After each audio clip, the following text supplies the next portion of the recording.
Well, so glad to be back with you guys. I'm going to sit right here. I'm going to stand right here. That's good for you guys. But these are all, not all, these are a portion of everybody who went with us to the Wind River Reservation in Riverton, Wyoming. There's so many R's in that. But we're so excited to come and share with you a bit of what we experienced while we were there. And so they're going to introduce their name and give you kind of like their highlight of the week. And then if we've got time, depending on how long-winded we all are, we may entertain some questions for you. But we're going to start down there with Grayson since he's on the edge. You already said my name, so that's over with. Probably my favorite part about this trip was getting to have fun with the kids and just hang out. My least favorite part was how much pizza we had. I like pizza. That made me sick to my stomach. Holy cow. I'll tell you that. But it was a great time. I enjoyed it, and just to be able to hang out with everybody and make some connections, it was fun. And I'm glad that I went for my 4th year. I'm guessing. I don't actually know that one, but just thank you for the opportunity, for everybody's contribution. I thank you. My 2nd year going, we did construction again on the building we poured. They know who I am. I'm Gus. Hi, Gus.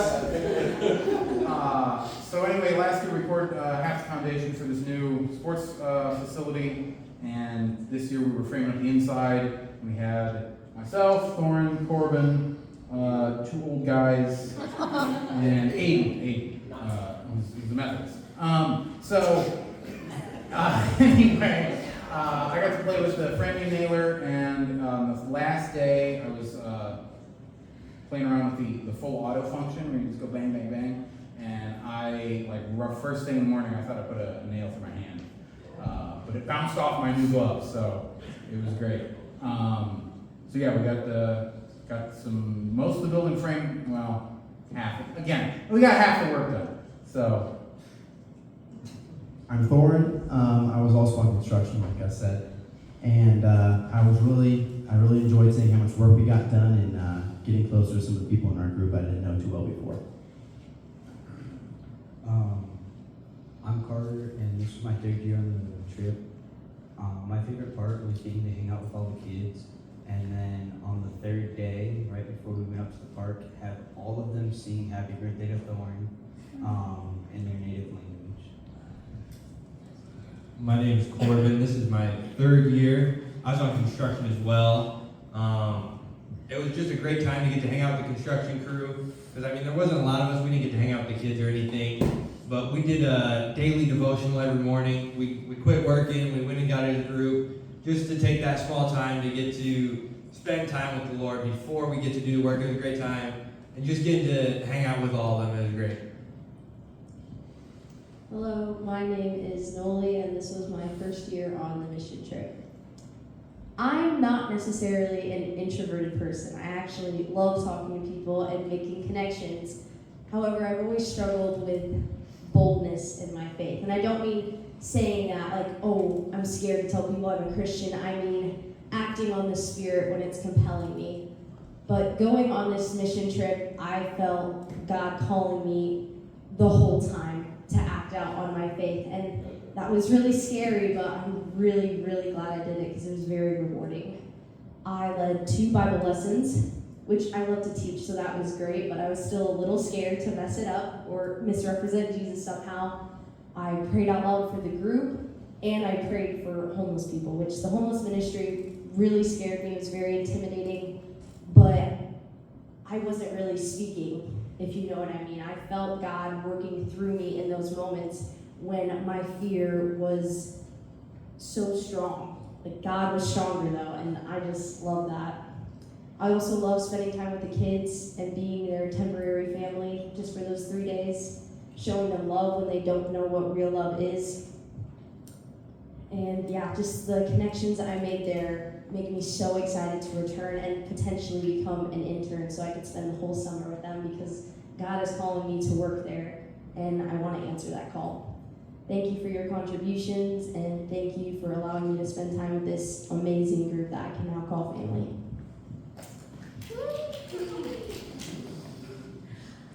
Hi, my name is Brianna. This is this was my fourth and final year because I graduated high school this past year. It's kind of sad. So my favorite part about the trip was getting to actually spend time with two of the kids and getting to like know their story and know their names. So I had a 12-year-old-ish. I couldn't really tell you his actual age because I never asked. But he's like 12 and he's nearly taller than me, which was also really sad. And my other child was 7-year-old Amory, about yay big. Really, the biggest part of the trip was when I got to spend time with Amory because, like, we know, like, on the trip we've been told over and over again that they don't really like to share their struggles that much because it's kind of like they have been taught to not rat out other people in their family or within their tribe because they've been told that they will never see them again, and they've seen that they'll never be able to see them again. And so it was really heartbreaking, but also a blessing that Amory felt comfortable enough to tell me about her home life and kind of give me a little tidbit in like what she goes through as just a 7-year-old, and she's probably much more mature than me. But yeah, it is very sad. It's my last year though, because I really grew on the trip these past 4 years, and I wish I could go more, but I'll be too old to be a intern next year, so I kind of missed my chance. Hi, I'm Cooper. This is my 4th year going on the trip. And my favorite parts of the trip is probably seeing all the kids again. Another one is getting closer to the people that I went on the trip with and seeing Molly, especially like grow in their faith. It's really kind of cool to watch. Well, I'm Andrew, in case you forgot, because I've been gone for 2 weeks, I know. No, it was, from start to finish, a fantastic trip about what we got to do. Steve getting sick and having to go to the emergency room the day we got there, not so great. But then it gave us kind of Saturday off, which was nice. Gracie getting sick and then getting me sick, also kind of a bummer. But overall, it was a fantastic experience. Seeing these kids that go through what we would just refer to as hell on earth sometimes, and their living conditions and how they're treated, and getting to love on them in that short amount of time is truly rewarding.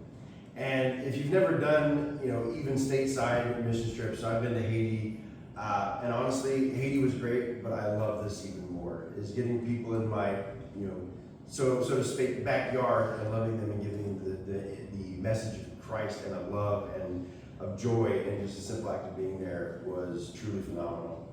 On the very first day, we had 2 boys show up to the program who didn't want to come. And Sarah, which was she's the pastor who kind of leads the mission with her husband, Jason, she convinced them it's okay, come on the bus. The reason they didn't want to come is because they didn't have shoes. And they felt so embarrassed because they were living in a camper with their mom and dad. And mom works, and we're not sure what dad does, but they just didn't have shoes. And Sarah's like, no, come, we'll figure it out, just come. And so they came, and they got off, and Sarah flagged me down, was like, hey, you guys brought shoes with you, could you go get these boys some shoes? And so me and Cooper here went to the trailer and opened up the doors and got in there, and I just felt this heaviness. I'm like, gosh, why don't these kids have shoes? Like, how does this happen? That the bareness of necessity of being able to walk into a store, they can't. And that heaviness set on my heart until I saw the joy in their eyes. Is when we opened up bags and boxes of shoes, started dumping them out, like, all right, let's find shoes that fit your feet.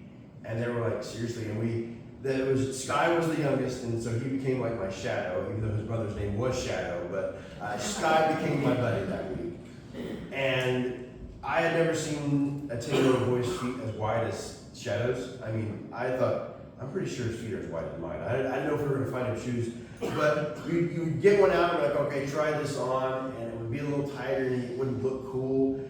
And to tell these boys, like, hey, if you don't like the shoe, we'll find another one. And their face light up, like, I get to choose my shoe? Yes. So Shadow found these pair of Nike high tops, and he was pretty stoked about it. And we finally found a shoe that fit Sky. And to see them transform in that moment, to see them with the simple gift of a free pair of shoes change their whole week, that was worth the trip. I would have driven that same trip nonstop if it meant providing that moment of joy for those two boys. But that was just a glimmer of what we got to do each and every day, is to love on someone in a way that we couldn't do otherwise. What is fantastic about it is that of the 8 weeks that they do missions that come out and provide the VBS program or whatever, we were the only group that came back with shoes. We brought over 300 pairs of shoes that they're going to give away through the summer as necessary, but at the end of summer, everybody gets a pair of shoes. I can't tell you how much joy that brings to my heart because of Kiwani's generosity of going to the potato bar we had last year at the nursing home, and people donated and brought shoes and brought money, and we were the only group who brought shoes back. Guys, we are changing lives in the smallest of ways, but those small seeds grow into something much greater than we could ever imagine. What we're seeing is that the young people who we've experienced some of these, our group in some form or fashion have been going out for the last 6 to 7 years. We're seeing young adults now lead their own tribe people to Jesus. And that's the goal, is the tribe to save the tribe for Jesus' name. And we're starting to see that fruit start to bloom and blossom, and it's glorious. It's so fantastic to see. So again, thank you guys so much for sending us and supporting us and praying for us. Guys, we're seeing Jesus make a revival in that tribe and change lives. So thank you guys so much. Hi, my name is Isabella. This is my 4th year going. I really just like seeing how different it is every year. Like every year has been just completely different. Even if we're doing the same things, it's a different experience every year. And the littlest thing we do that we think nothing of it means so much to them. It's okay to get emotional. You can do this. You can girl. Come on.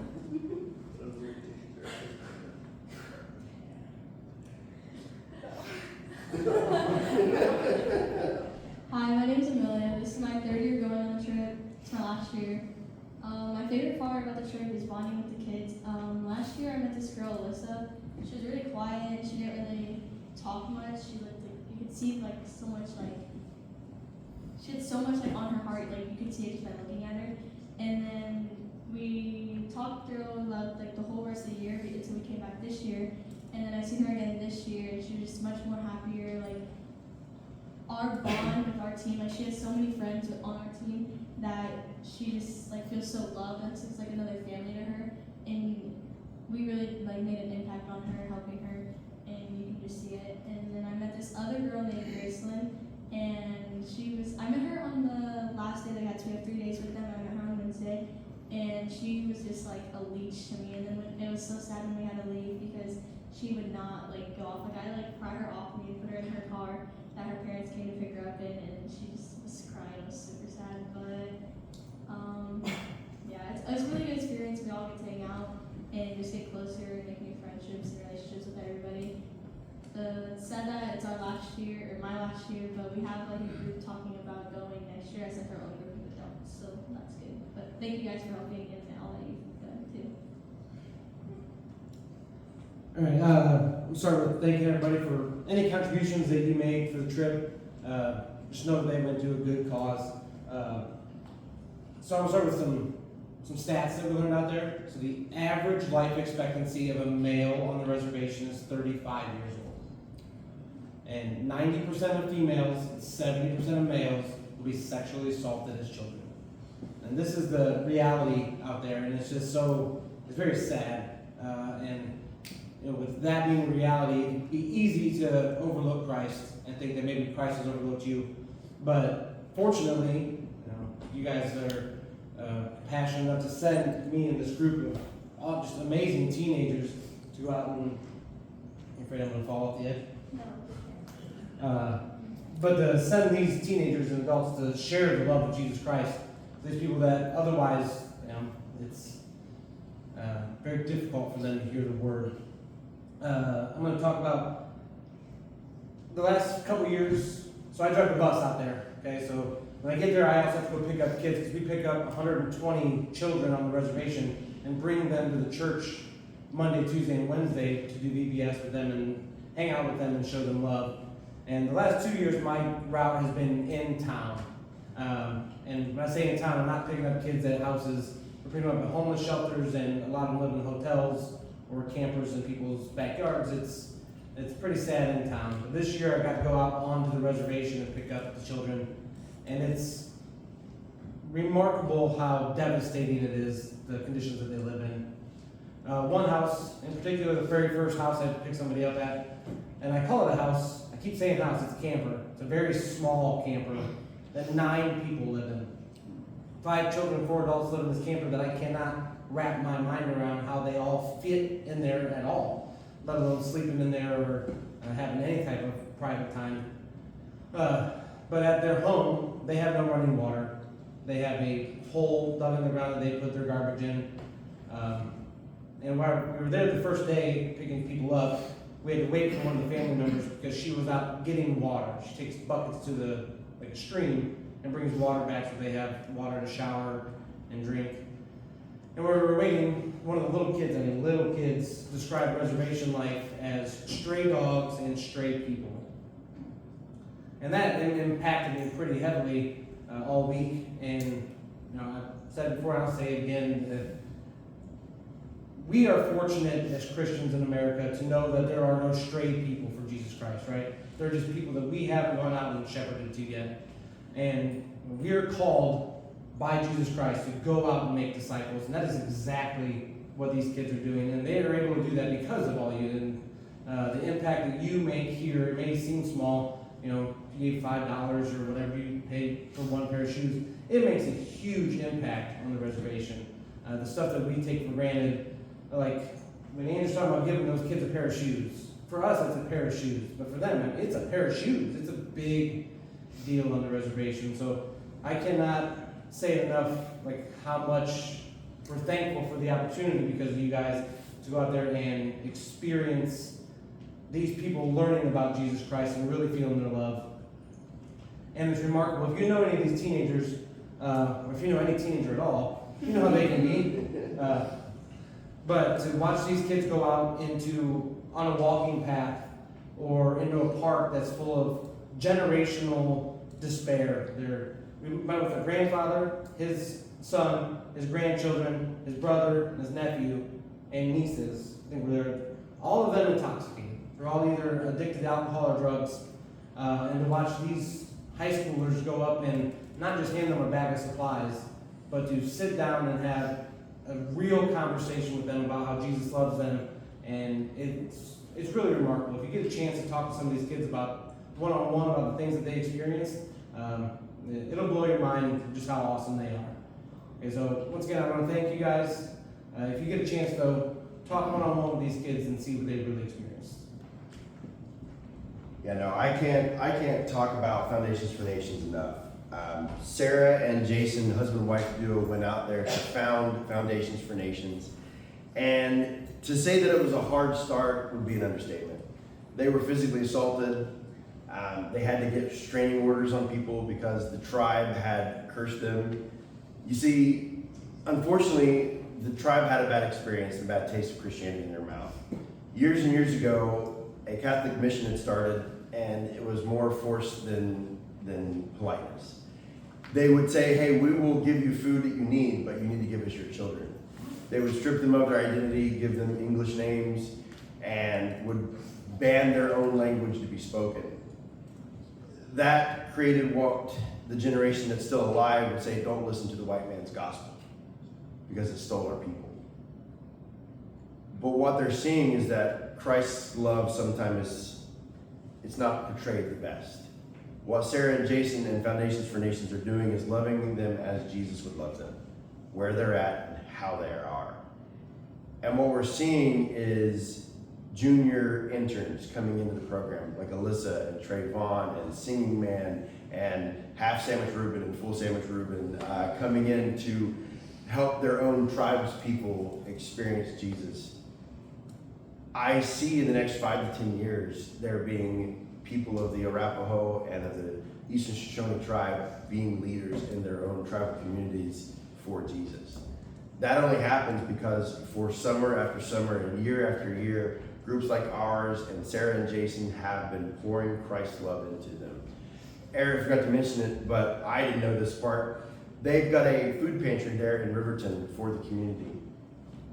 The governor's wife was so impressed with what they're doing in Riverton, she came in with $1 million grant and said, feed the tribe. That's just one area that they're doing for the kingdom of God and sharing the love of Christ with people that desperately need hope. Eric mentioned it. There was one kid who showed up to the program, I think on Tuesday, and I'm like, why are you so tired, buddy? He's like, well, I had a sleep period last night because I slept in the shed. Like, not in a bed, not in a house, not even in a trailer. He slept in a shed because that was the only space available for him that night. We take so much for granted, and being able to see what these kids go through is heart-wrenching, and yet at the same time, so rewarding to get to love them where they are and when we get to there. That was something that really struck me as this is my third year going out, was reminding myself that I can't fix their problems. I can't erase their heart, their hurt. I can love them when I see them. And sometimes it's not satisfactory to only get to love someone for a short window of time. But what we've been reminded of each year is that these kids ask for us by name. When is Kiwani coming? When are our friends coming back? We are making an impact on those kids' lives that will be for generations to see Christ in them. Your prayers, your offerings, your gifts, they have made this all possible. And I can't tell you how proud I am to be sent by you guys out to the tribes, to the original people of our nation, to show them Jesus. It is by far the most rewarding thing I do all year, is to go out and love on those kids. And to be like, they're pretty fascinated with the beard. So, a lot of times where I'm like, that's attached, but it truly is a fantastic experience. And I wish that I could transport you all to experience it with us. And I hope this is just a glimmer of what you could experience if you were to come with us one year. That is an option, so if you don't mind the bus ride, we'll take you with us if we can manage it. But it is truly a fantastic experience, and again, this is just a portion. We had 34 people and adults go off with it.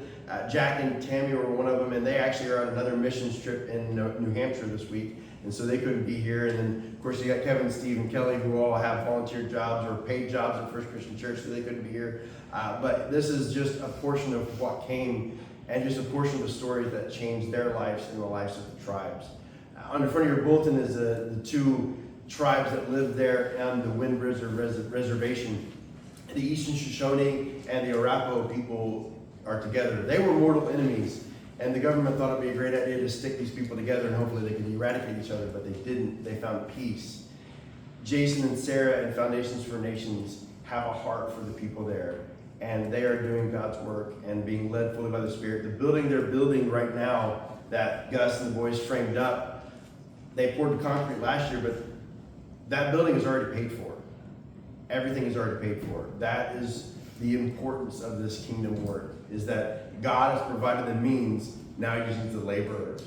And so that's part of what we go out to do, is to be the laborers in the vineyard and to collect the harvest for God.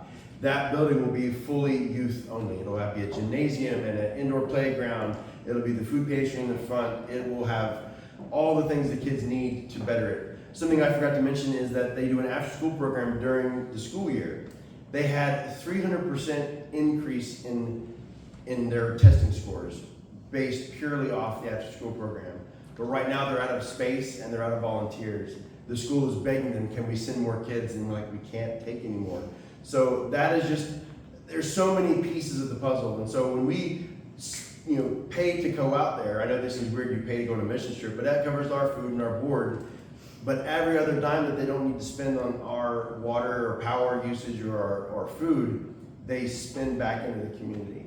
And it is fantastic to see what God is doing there. So again, thank you guys so much for being a part of it. If you would like to be more a part of it, let me know. We can have a conversation. I can direct you where you can go. But again, I just want to thank all these adults and kids for going out there and giving up their time to the cause of Christ. Amen? All right, thank you guys so much. You can have a seat.